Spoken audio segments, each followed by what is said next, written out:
ব্যাটিংয়ে দারুণ খেললেও বোলিংয়ে খুঁজে পাওয়া যায়নি টাইগারদের। পাথুম নিসাঙ্কা ও লাহিরু উদারা দুজনেই সাবলীল ব্যাট চালান। অভিষিক্ত উদারা ছিলেন ওয়ানডে মেজাজে। 13তম ওভারে ব্রেক থ্রু আদায় করে বাংলাদেশ। স্পিনার তাইজুল ফেরালেন লাহিরু উদারাকে।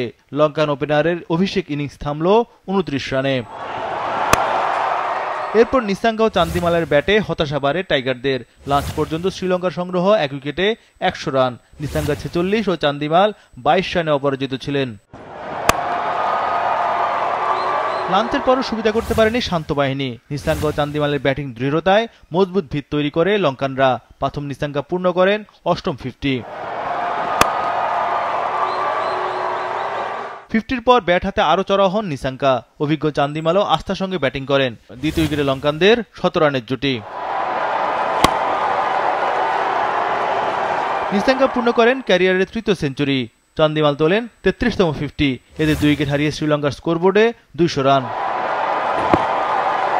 চা বিরতির কিছুক্ষণ আগে চান্দিমালকে বিদায় করেন নাইম হাসান। লঙ্কান অভিজ্ঞ ব্যাটার আউট 54 রানে। চা বিরতি পর্যন্ত শ্রীলঙ্কার সংগ্রহ 2 উইকেটে 233 রান। এই সেশনে 33 ওভারে 133 রান যোগ করেছে স্বাগতিক দল। বাংলাদেশের অর্জন কেবল 1টি উইকেট। নিসাঙ্কা 126 ও অ্যাঞ্জেলো ম্যাথুস 21 রানে অপরাজিত ছিলেন। ক্যারিয়ার সেরা ইনিংস খেলে দলকে টেনে নেন নিসাঙ্কা। বিদায় সিরিজে ম্যাথুসও সহায়তা করেন তাকে। 3 উইকেটে 89 রানের জুটি গড়ে শ্রীলঙ্কা। অ্যাঞ্জেলো ম্যাথুস আউট 39 রানে। উইকেট নেন পার্ট টাইমার মুমিনুল হক। আরেক প্রান্তে ক্যারিয়ারে প্রথম 150 রান পূর্ণ করেন ওপেনার প্রথম নিসাঙ্কা। শেষ বিকেলে নতুন বলে কাঙ্ক্ষিত উইকেট আদায় করে টাইগাররা। হাসান মাহমুদের বলে ফিরে যান প্রথম নিসাঙ্কা। 187 রানের স্মরণীয় ইনিংস খেলেন এই ডানহাতি।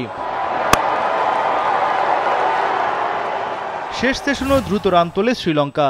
নিসাঙ্কা বিদায় নিল, রানের গতি ধরে রাখেন কামিন্দু ও ধনঞ্জয়। এই সেশনে 2 উইকেটে 135 রান নেয় স্বাগতিকরা। তৃতীয় দিন শেষে লঙ্কানদের সংগ্রহ 4 উইকেটে 368 রান। এখনও বাংলাদেশের চেয়ে 127 রানে পিছিয়ে রয়েছে তারা। দিন শেষে কামিন্দু 37 ও ধনঞ্জয় 17 রানে অপরাজিত। এর আগে 9 উইকেটে 484 রান নিয়ে তৃতীয় দিনে ব্যাটিং শুরু করে বাংলাদেশ। নাহিদ রানা ও হাসান মাহমুদ বেশিক্ষণ টিকে থাকতে পারেননি। 495 রানে থামে বাংলাদেশের প্রথম ইনিংস।